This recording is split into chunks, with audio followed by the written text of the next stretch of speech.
Hi welcome to our channel. Present మనతో పాటు దాము బాలాజీ గారు సీనియర్ జర్నలిస్ట్ ఉన్నారు. వారితో ఒకసారి మాట్లాడతారు. సార్ నమస్కారం సార్. సార్ ఇక్కడ తెలంగాణలో రీసెంట్ గా పోలీస్ కానిస్టేబుల్ ని పొడిచి చంపేసిన రియాజ్ ని ఆ తర్వాత పోలీసులు ఎన్కౌంటర్ చేస్తారు కదా. అయితే ఎన్కౌంటర్ పైన దాని ఫ్యాక్ట్ ఫైండింగ్ చేయాలని చెప్పేసి ఒక కమిటీ వచ్చింది. సో వాళ్ళు ఇప్పుడు ఏం చెప్తున్నారంటే అది ఎన్కౌంటర్ కాదు, పోలీసులే కొట్టి చంపేశారని చెప్పేసి చెప్తున్నారు. మరి అసలు ఏం జరిగింది? ఇప్పుడు ఈ ఫ్యాక్ట్ ఫైండింగ్ కమిటీ ఏం చెప్తుంది? మరి దీన్ని ఏ విధంగా అర్థం చేసుకోవాలంటారు? దీనికి సంబంధించి ఎటువంటి వివరాలు ఉన్నాయి? నేను పర్సనల్‌గా చెప్పాలంటే 5 ఏళ్ల పాటు పౌర హక్కుల సంఘంలో పనిచేశాను. APCLC Andhra Pradesh civil liberties committee. అంటే పోలీసులు లాకప్‌లో చంపేసినా, లేకపోతే ఇట్లా ఎన్‌కౌంటర్‌లు చేసినా, అంటే పోలీస్ వయలెన్స్ కావచ్చు, లేక దళితుల మీద అప్పర్ కాస్ట్ వయలెన్స్ కావచ్చు, ఇంకా రకరకాల ఇష్యూల మీద మా సంఘం పనిచేసేది. ఏనుగుల సమస్య మీద కూడా మేము పనిచేసాం కుప్పంలో.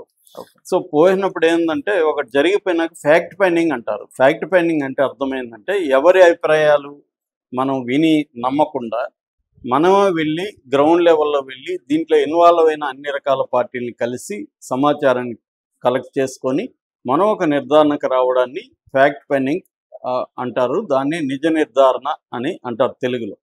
సో ఏంటంటే పోలీసులు చెప్పేవన్నీ అవుట్ రైట్గా అబద్ధాలు కావు, అవుట్ రైట్గా నిజాలు కూడా కాకపోవచ్చు. చాలా రకాల వ్యవహారాలు ఉంటాయి. అందుకని పోలీసులు ఎంత స్ట్రాంగ్గా పెట్టినా కోర్టులో చాలాసార్లు కేసులు నిలవు.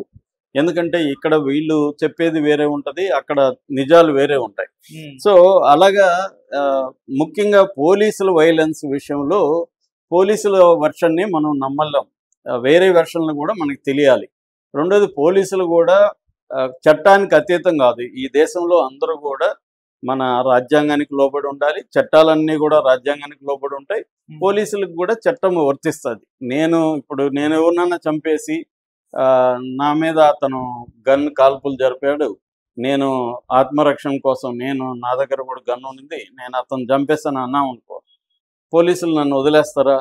నన్ను కేసు పెడతారు, అరెస్ట్ చేస్తారు, నా మీద ఎఫ్ఐఆర్ పెడతారు, ఛార్జ్షీట్ పెడతారు. కోర్టులో నేను ప్రూవ్ చేసుకోవాలి. ఏది ఆత్మరక్షణ కోసం నేను చంపాను అనేది కోర్టులో ప్రూవ్ చేసుకోవాలి. ఈ ప్రాసెస్ అంతా చేస్తారు. కానీ పోలీసులు మేము ఆత్మరక్షణ కోసం కాల్చామని చెప్తే వాళ్ళని ఎవరు అరెస్ట్ చేయరు, వాళ్ళని ప్రూవ్ చేసుకోవాలన్న బాధ్యత వాళ్ళ మీద ఉండదు. ఆ కథ అందరూ నమ్మి పోలీసుల్ని అభినందిస్తారు. షబాష్ షబాష్ భలే చేశారని పోలీసులను అభినందిస్తూ పోస్టులు పెడతారు. ఇది ఈ దేశంలో ఉండే ప్రాబ్లం. సో అంటే మనకు అవసరమైనప్పుడు డెమోక్రసీ కావాలి, కాన్స్టిట్యూషన్ కావాలి, చట్టం కావాలి, ఇవన్నీ మాట్లాడతారు. మనకి నచ్చనప్పుడు, లేకపోతే అవతలోడు చావడం మంచిదే అని మనం నమ్మినప్పుడు చట్టాలు లేదు, డెమోక్రసీ లేదు, కోర్టు లేదు, ఒక డ్యూ ప్రాసెస్ అంటాం కదా, వ్యవహారాలు ఎలా వ్యవస్థీకృతంగా జరగాలి అవేమీ కూడా మనం కూడా మాట్లాడడం. అలాగా మిడిల్ క్లాస్ పీపుల్ కూడా అలాగే తయారై, రెండోది కులాల వారిగా మతాల వారిగా విడిపోయి వీడెవుడు అనేది చూస్తారు. ఆ చనిపోయినవాడు ముస్లిం అనుకో, హిందువులందరూ వాడికి యాంటీగా మారిపోవడం. హిందువులందరూ అంటే హిందుత్వవాదులు అని చెప్పచ్చు, మామూలు హిందువులు ఏం మారరు.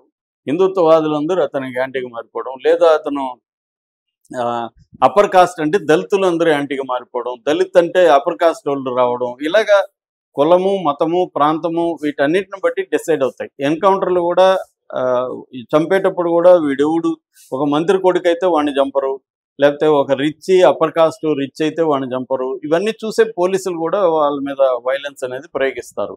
సో ఇక్కడ ముందుగా మనం పోలీసుల కథనం ప్రకారం దీని మీద ఆల్రెడీ నేను చెప్పేటప్పుడు కూడా అనేక డౌట్లతో నేను కూడా చెప్పాను. సో పోలీసుల కథనంలో అనేక లూప్ హోల్స్ ఉన్నాయి. సో ముందుగా పోలీసులు ఏం చెప్పారంటే అక్టోబర్ 17న ప్రమోద్ అనే ఒక constable Nizamabad central crime station నుంచి రియాజ్ అనే ఒక రౌడీ షీటరు, 40 కేసులు అతని మీద ఉన్నాయి. అతన్ని స్టేషన్కి పట్టుకురావడం, అతని మోటార్ బైక్లు ఇవన్నీ దొంగతనాలు చేస్తుంటాడు. అతన్ని పట్టుకురావడానికి తన మేనల్లుడితో కలిసి బైక్లో వెళ్ళాడు. వెళ్ళి అతన్ని తను డ్రైవ్ చేస్తున్నాడు, రియాజ్ మధ్యలో ఉన్నాడు, మేనల్లుడు వెనకాల ఉన్నాడు. ముగ్గురు కలిసి వెళ్తుంటే వినాయక నగర్ దగ్గరకు వచ్చేసరికి రియాజు జోబులోంచి కత్తి తీసి కానిస్టేబుల్ని గుండెల్లో పొడిచాడు, మేనల్లుడిని తొడ మీద పొడిచాడు. ఈ లోపల బైక్ పడిపోయింది. ఆ గుండెల్లో పొడవడం వల్ల అతను చనిపోయాడు, అతను పారిపోయాడు. ఎవరు కూడా శవాన్ని దగ్గరకు కూడా రాలేదు, జనం అందరూ ఉన్నా కూడా. ఇది జరిగింది, చనిపోయాడు అతను. చనిపోయిన తర్వాత ఆగ్రహవేశాలు వచ్చాయి మొత్తం పోలీసుల్లో కూడా. దాని తర్వాత అతని కోసం వెతికారు, అతను పట్టుకుంటే 50,000 ఇస్తామన్నారు. అతను చివరికి సారంగపూర్ ఫారెస్ట్ దగ్గరలో అవుట్స్కట్స్లో ఒక పాడుబడిన లారీ క్యాబిన్లో ఉన్నాడని అర్థమైంది. అక్కడికి వెళ్ళారు. అక్కడ ఆసిఫ్ అనే ఒకడు పౌరుడు అనమాట. అతను వీళ్ళు పోలీసులకు అతను చెప్తున్నా, ఆసిఫ్ అనే ఒక పౌరుడు ఇతను పట్టుకోవడానికి ట్రై చేస్తే ఆసిఫ్ను కూడా పొడిచి అతను పారిపోతున్నాడు. మళ్ళీ ఫైనల్గా వీళ్ళు పట్టుకున్నారు, పోలీసులు పట్టుకొని అతన్ని గాయాలైన అతనికి కూడా ఈ గొడవలు. సో గాయాలైన కాబట్టి గవర్నమెంట్ హాస్పిటల్కి తీసుకొచ్చారు. హాస్పిటల్లో ఏఆర్ కానిస్టేబుల్ ఎస్ఐ వాళ్ళు ఉంటే ఇతను అద్దాలు పగలగొట్టి బయటికి పారిపోతూ గన్ను తీసుకొని వీళ్ళని కాల్చడానికి ట్రై చేశాడు. వీళ్ళు ఆత్మరక్షణ కోసం కాలిస్తే ఇతను చనిపోయాడు. ఇది పోలీసులు చెప్పిన కథనం. ఇలాంటి కథనం చెప్పినప్పుడు వీళ్ళు ఆ కథనాన్ని నిరూపించడం కోసం సీసీటీవీ ఫుటేజీలు బయట పెట్టాలి. ఇప్పుడు అల్లు అర్జున్ ఎవడు చేశాడని పోలీసులే సీసీటీవీ ఫుటేజీలు బయట పెట్టాలి. నిజానికి పోలీసులకి బాధ్యత లేదు, వాళ్ళు కోర్టులో పెట్టాలి. కోర్టులో ఏం జరగలేదు కానీ మనకు పెట్టారు పోలీసులు, తీర్చాలని మీరే అనేసి. కానీ ఇక్కడికి వచ్చేసరికి హాస్పిటల్లో సీసీటీవీ లేదా, ఉండాలి కదా సీసీటీవీ. అతను తీసుకొని వచ్చినప్పుడు దింపి నడుచుకొని వస్తాడు కదా, అతనేమి గాయాలంటే అతను పడిపోయి ఎత్తుకొని రాలేదు కదా, పోనీ ఎత్తుకొని వస్తే ఆ విజువల్స్ ఉన్నాయా? అట్లాగే చంపిన చోట కూడా షాపులు ఉన్నాయి, సీసీటీవీలు ఉన్నాయి. ఇతనే చంపాడనే దానికి సీసీటీవీ ఉందా? పరిగెత్తాడు చూడండి అని సీసీటీవీ పెడతారుగా, మామూలుగా ఎందుకు పెట్టలేదు? అంటే ఏ రకమైన సాక్ష్యాలు లేకుండా పోలీసులు కథలు చెప్పినట్టుగా మనకు అర్థమైంది అప్పుడే. దాని తర్వాత హ్యూమన్ రైట్స్ కమిషన్, తెలంగాణ రాష్ట్ర హ్యూమన్ రైట్స్ కమిషన్ సుమోటోగా తీసుకొని నివేదిక అడిగింది. హ్యూమన్ రైట్స్ కమిషన్ కోరలు లేని పాము లాంటిది, అది ఏమన్నా ఉంటే నివేదిక అడగగలదు, లేకపోతే హైకోర్టుకి రికమెండ్ చేయగలదు తప్ప వాళ్ళు ఏమి చేయలేరు. వాళ్ళు పైగా స్టేట్ ఫండింగ్ మీద, సిబ్బంది మీద ఆధారపడిన వాళ్ళు. సో ఈ లోపల వీళ్ళ పేరెంట్స్ రంగంలోకి వచ్చారు. వాళ్ళు కూడా వెళ్ళి హ్యూమన్ రైట్స్తో కలిసారు, ముఖ్యంగా వాళ్ళ తల్లి, భార్య. వాళ్ళు ఏం చెప్పారంటే, అసలు ఈ పోలీస్ ఆయనకి మా వాడికి మధ్య 3 లక్షల విషయంలో విభేదాలు ఉన్నాయి, డబ్బుల కోసం 1 lakh డబ్బులు ఇవ్వమని డిమాండ్ చేస్తున్నారు, డబ్బులు ఇవ్వలేదని ఇతను పట్టుకుపోయినారు, ఆ గొడవలని ఇతను చంపేసి ఎన్కౌంటర్ పేరుతో చేస్తున్నారు, మమ్మల్ని కూడా వీళ్ళు వేధించారు. ఒక 3 రోజుల పాటు 15 నుంచి 19 వరకు మమ్మల్ని కూడా 2 రోజులు పెట్టుకొని లైంగికంగా కూడా వేధించారు, మా ప్రైవేట్ పార్టీలో కారం కూడా పోసారు. ఇవన్నీ కూడా వాళ్ళు హ్యూమన్ రైట్స్ కమిషన్కి నివేదించారు.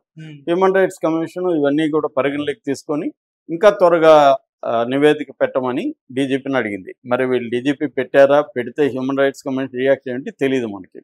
ఈ లోపల దీని మీద ఒక ముస్లిం లాయర్లు, ముస్లిం హ్యూమన్ రైట్స్ సంబంధించిన వాళ్ళు కొంతమంది కలిసారు. మామూలుగా అయితే నేను చెప్పినట్టుగా పౌర హక్కుల సంఘం, మానవ హక్కుల సంఘం ఇలాంటివన్నీ ఉన్నాయి ఇక్కడ.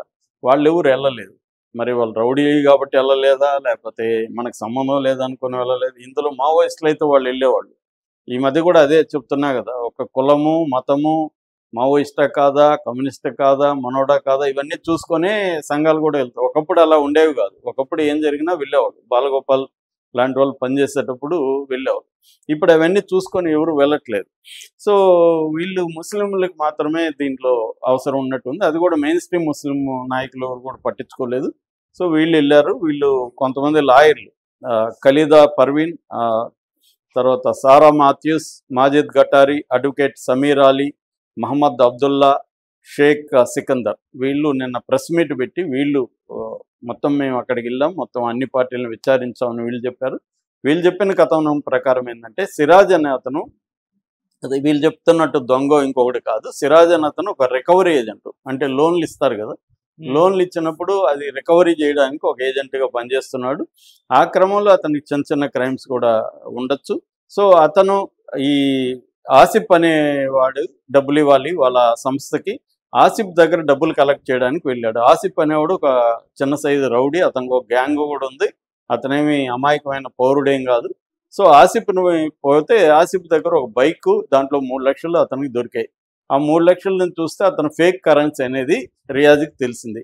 అయినా కూడా రియాజ్ ఏం చేశాడంటే, ఈ ఫేక్ కరెన్సీని ఉపయోగించుకొని తను ఆన్లైన్లో అక్కడెక్కడ షాపింగ్లు చేసి ఈ డబ్బు ద్వారా క్యాష్ ఆన్ డెలివరీ ఉంటుంది కదా, ఈ డబ్బు ద్వారా 2 లక్షలు సంపాదించాడు. అంటే 2 లక్షల ఫేక్ కరెన్సీని మార్చుకున్నాడు. ఈ లోపల మార్చుకొని దాంతో ఒక బైక్ కొనుక్కున్నాడు రియాజ్. సో రియాజ్ క్లియర్గా క్రైమ్ చేసినట్టే. అయితే ఇక్కడ ఆసిఫ్ కూడా క్రిమినల్ కదా, ఆసిఫ్ దగ్గరే కదా దొంగ నోట్లు ఉన్నాయి. సో ఇప్పుడు ఈ ఆసిఫ్ వచ్చి నా బైక్ ఇవ్వు, నా ఇది ఇవ్వని గొడవ పెట్టాడు. పోలీసులు ఎంటర్ అయ్యారు. ఆ తరపున ఇతను ప్రమోద్ కుమార్ ఎంటర్ అయ్యి ఒక పై అధికారి దగ్గరికి తీసుకెళ్ళాడు. పై అధికారి ఏమో 1 లక్ష ఇస్తే నిన్ను క్లియర్ చేస్తా దీని నుంచి అని చెప్పాడు. 1 లక్ష నా దగ్గర లేదు సార్, ఆల్రెడీ నేను 2 లక్షలు సంపాదించాను, అందులో బైక్ కొనేసాను, 1 లక్షలు లేదంటే 1 లక్ష లేకపోతే కుదరదు, లేకపోతే నువ్వే నేరం చేసావని పెట్టేస్తాము, అది ఇదని బెదిరించారు. ఈ నేపథ్యంలో వాళ్ళు బలవంతంగా ఇతన్ని తీసుకెళ్ళలేదు, బైక్లో వెళ్ళలేదు. ఈ కానిస్టేబుల్ ఇతను కలిసి ఒక దగ్గర మాట్లాడుకోవడానికి ఒక దగ్గరికి వెళ్ళారు. అప్పుడు ఈ ఆసిఫ్ గ్యాంగ్ వచ్చి అటాక్ చేశారు. ఇతను చంపాలని ఆసిఫ్ గ్యాంగ్ అనుకున్నారు, ఎందుకంటే వీళ్ళు పోలీస్ ఇన్ఫార్మర్ అయిపోయారు, మన దొంగ నోట్ల వ్యవహారంతో బయటకు వచ్చేస్తుంది, సో వీడిని చంపేయాలని ఆసిఫ్ గ్యాంగ్ ఎందుకంటే వాళ్ళు దొంగ నోట్ల బ్యాచ్ అది. సో వాళ్ళు ఆసిఫ్ని చంపేయాలని దాడి చేస్తే ఆ దాడిలో కానిస్టేబుల్ చనిపోయారు. వాళ్ళు తీసుకొచ్చి వినాయక నగర్ దగ్గర పడేసి వాళ్ళు వెళ్ళిపోయారు. సో వెళ్ళిపోయినాక ఈ రియాజు పారిపోయాడు, ఎందుకంటే నా మీద వస్తుందేమో రియాజ్ పారిపోయాడు. పోలీసులకి ఇవన్నీ తెలిసి రియాజ్ని పట్టుకున్నారు. రియాజే లొంగిపోతే నువ్వే చంపావని చెప్పు అని టార్చర్ చేశారు. రియాజ్ నేను చంపానని చెప్పలేదు, నేను చంపింది ఆసిఫ్ గ్యాంగ్ సార్ అని చెప్పారు. కానీ ఆసిఫ్ గ్యాంగ్ని వీళ్ళు ఆల్రెడీ పోలీసులకి వాళ్ళకి సంబంధాలే ఉండి రియాజ్ని ఇరికిద్దామని ప్లాన్ చేశారు. రియాజ్ని కొట్టడం వల్ల చనిపోయారు. పోలీస్ స్టేషన్లోనే రియాజ్ చనిపోయాడు కాబట్టి వాళ్ళ కథనాన్ని ప్లాన్ చేసుకొని ఇతన్ని హాస్పిటల్కి తీసుకెళ్ళి అక్కడ ఈ అంతకుముందు ఆసిఫ్ క్యాబిన్లో పట్టుకోవడానికి ట్రై చేసినట్టుగా, ఆసిఫ్ గాయాలైనట్టుగా ఇవన్నీ ఒక కథనాన్ని పెట్టుకొని వాళ్ళు రియాజ్ని బలి చేశారు. సో రియాజ్ హాస్పిటల్ ఏం చావలేదు, సీసీటీవీ ఫుటేజ్లు కానీ ఏమీ పోలీసులు మాకు కూడా చూపించలేదు. సో క్లియర్గా ఇది పోలీసులు కూడా ఇన్వాల్వ్ అయిన ఒక క్రైమ్ స్టోరీ. ఈ క్రైమ్ స్టోరీలో రియాజ్ అనేవాడు బలయ్యాడు అనేది ఇప్పుడు వాళ్ళు చెప్తున్నారు. మరి దీన్ని వాళ్ళు నెక్స్ట్ హైకోర్టుకి కూడా వేస్తామని చెప్తున్నారు.